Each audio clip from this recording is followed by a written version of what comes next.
that we're grateful for each and every one of you. Let us know where in the world you're tuning in from. We'd love to hear from you in the comments. Let's begin. Ethan Blake adjusted his tie in the rearview mirror, a rare grin tugging at his lips.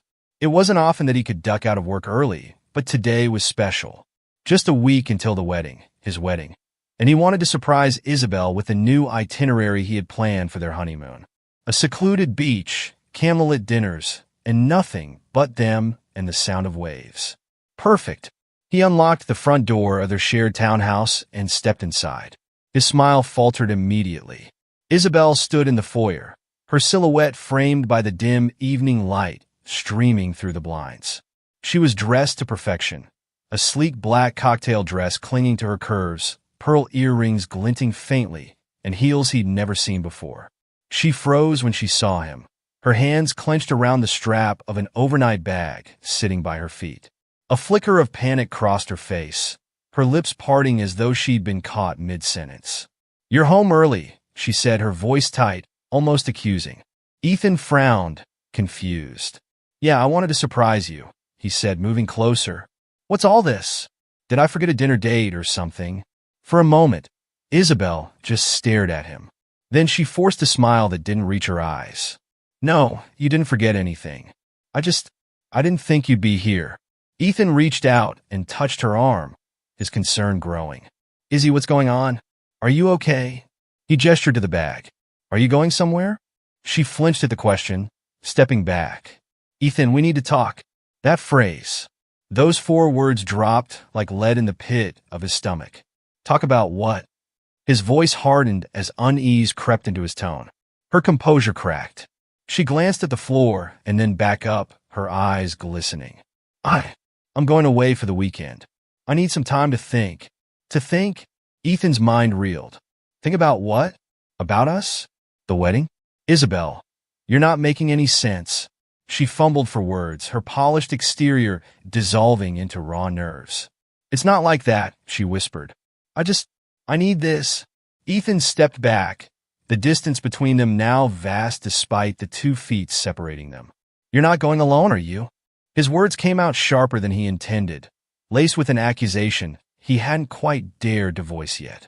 Isabel's silence was deafening. It hit him all at once, the truth slamming into him like a freight train. The cocktail dress, the overnight bag, the way she wouldn't meet his eyes. "Who is he?" he demanded, his voice rising. Isabel shook her head frantically. "Ethan, please." "Who is he?" he roared, his fists clenching at his sides. "Isabel, look at me and tell me the truth." Tears streamed down her cheeks now, smudging her mascara. "It's not like you think," she sobbed. "He's just a friend. Someone I've been talking to." "A friend?" Ethan laughed bitterly, the sound harsh and hollow. "You're leaving your fiancé a week before the wedding to spend a weekend with some friend? Do you hear yourself?" She crumpled under the weight of his words, her shoulders shaking. "I didn't know how to tell you," she whispered. "I thought if I wrote you a note, it would be easier." "A note?" Ethan's fury burned hotter. He grabbed a notepad and pen from the side table and slammed it down in front of her. "Go ahead then. Write it. Write me the damn note that explains why my fiancé is running off with another man." Isabel stared at the notepad as though it were a loaded gun. Her trembling hands picked up the pen, and she scribbled something hastily. Ethan snatched it away the moment she put the pen down. One sentence stared back at him. "Next week, I start a new chapter of my life, and I have to do this before it's too late." He read it over 3 times, each word carving a deeper wound. "A new chapter?" His voice cracked. "What does that even mean? Were you going to tell me about him? Or just leave me standing at the altar while you ran off with your friend?" Isabel tried to grab his arm, but he pulled away. "Ethan, please," she begged. "It's not like that. His name," Ethan said coldly. "Tell me his name." She hesitated, her lips trembling. "Tell me his name, Isabel, or so help me, you're walking out that door for good." Finally, she broke. "Marcus. Marcus Fletcher." The name hit Ethan like a punch to the gut. "Your boss," he spat. "That arrogant, married bastard who could be your father's?" Isabel's sobs grew louder, but Ethan didn't care. His world had shattered. and all that remained was rage and betrayal. He knew in that moment he couldn't let this go. He wouldn't let her walk away unscathed. If she wanted to destroy their future, he'd make sure she paid dearly for it. As Isabel crumbled before him, Ethan's mind raced, already plotting his revenge. Ethan stood motionless, staring at the shattered pieces of his life scattered around him. His fiancée, no, his ex-fiancée, sat on the floor a trembling, sobbing mess, while her confession echoed in his mind. Marcus Fletcher, her boss, a man she had chosen over the life they were supposed to build together. He clenched his fists, his nails digging into his palms. He wanted to scream, to smash everything in sight, to cry. But more than anything, he wanted revenge. Not just for himself, but for every ounce of trust and love she had thrown away like garbage. "Get out," Ethan said, his voice low and dangerous. Isabel's head snapped up, her eyes wide and bloodshot. "Ethan, please. Let me explain." "There's nothing left to explain. You made your choice." He pointed toward the door. "Now leave. Take your bag and get out of my house." Her lips quivered. "But where will I go?" "I don't care," Ethan snapped, his tone cold enough to freeze fire. "Go to him. Isn't that what you were planning to do anyway?" Isabel hesitated, her hands fumbling with the straps of her bag. I never wanted to hurt you." "Then you shouldn't have betrayed me," Ethan said. "You knew exactly what you were doing, Isabel. You made your bed. Go lie in it." Her sobs turned to quiet whimpers as she picked up the bag and walked toward the door. She paused for a moment, looking back over her shoulder. "Ethan, don't," he interrupted, his voice sharp as a blade. "Just leave." She opened the door and stepped out into the night. Ethan slammed it shut behind her and locked it, leaning his forehead against the wood. His chest heaved, his breathing ragged. For a long moment, he stayed like that, letting the silence of the empty house wash over him. But the silence didn't bring peace. It brought anger, and with anger came clarity. Isabel might have left, but this wasn't over. Not by a long shot. Ethan didn't sleep that night. Instead, he sat at the kitchen table, staring at the engagement ring he had ripped from Isabel's finger. The diamonds sparkled mockingly under the harsh kitchen light, a cruel reminder of what had been and what could never be. He picked up his phone and scrolled through the contacts until he found the number he was looking for. A few rings later, a gruff voice answered. "Ethan? It's late. What's going on?" "I need your help, Jake." Ethan's voice was steady, but the underlying fury was unmistakable. "Can you come over?" Jake, his oldest friend and a lawyer, didn't hesitate. "Give me 20 minutes. While he waited, Ethan began jotting notes on a notepad. Every detail Isabel had confessed, every interaction he could remember between her and Marcus, every piece of leverage he might be able to use. By the time Jake arrived, Ethan's rage had crystallized into something cold and methodical. Jake took one look at his friend and knew something was wrong. "Talk to me," he said, pulling out a chair. Ethan didn't waste time. He recounted everything, the affair, the lies, the betrayal.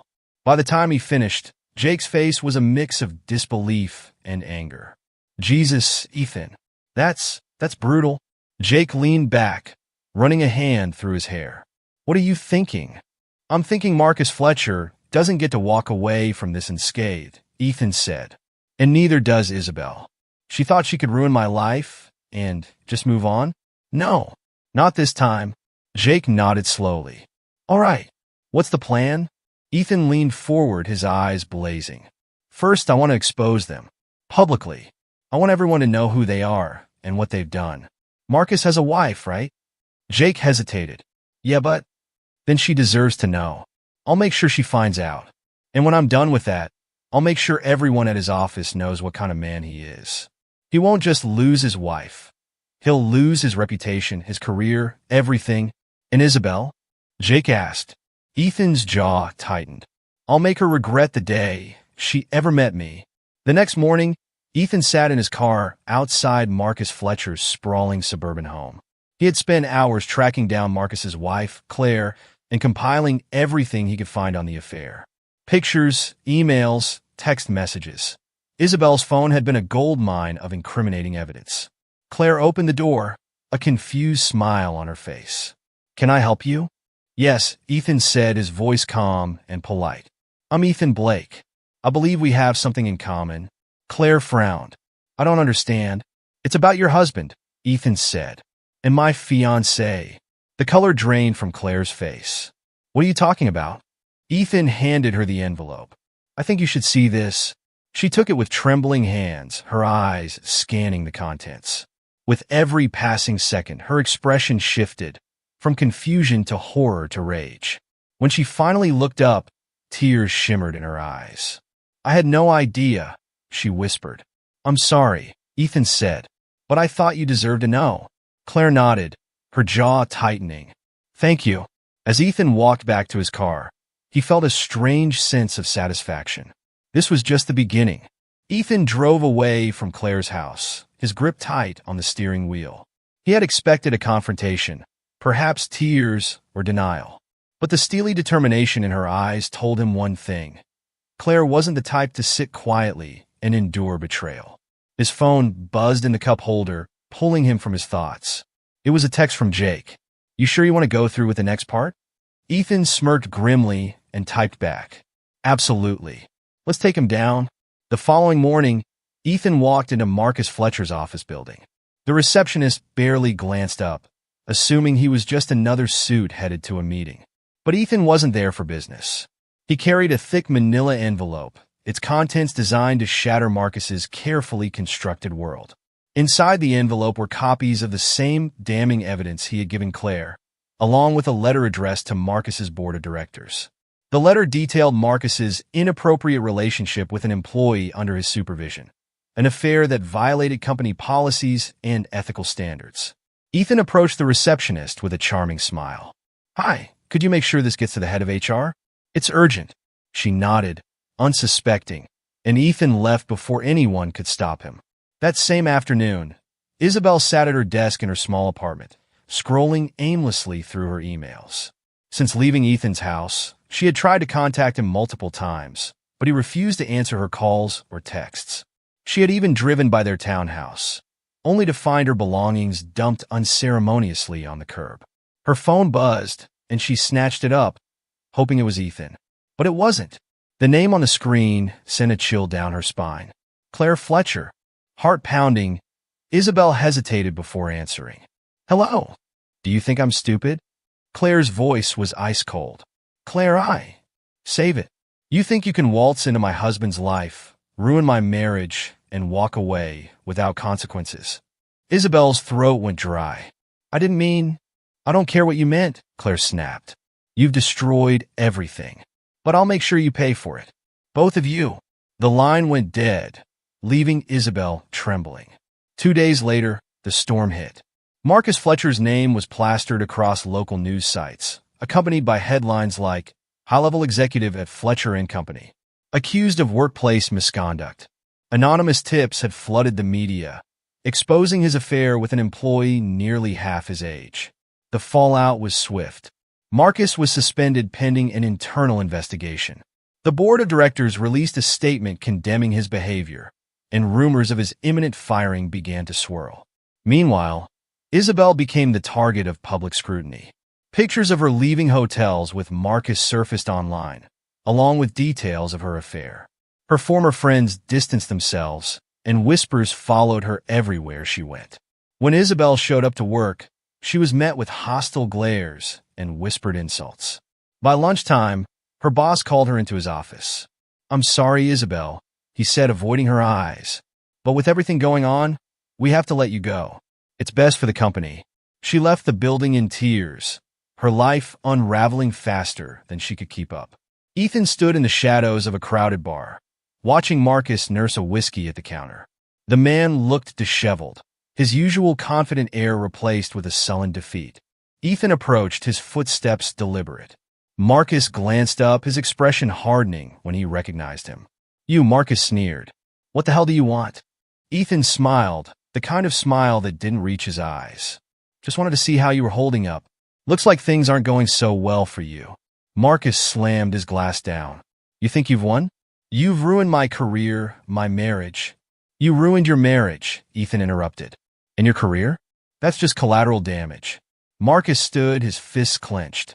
You don't scare me. Ethan leaned in, his voice low and menacing. Good? Because I'm not done yet. Marcus faltered, uncertainty flickering in his eyes.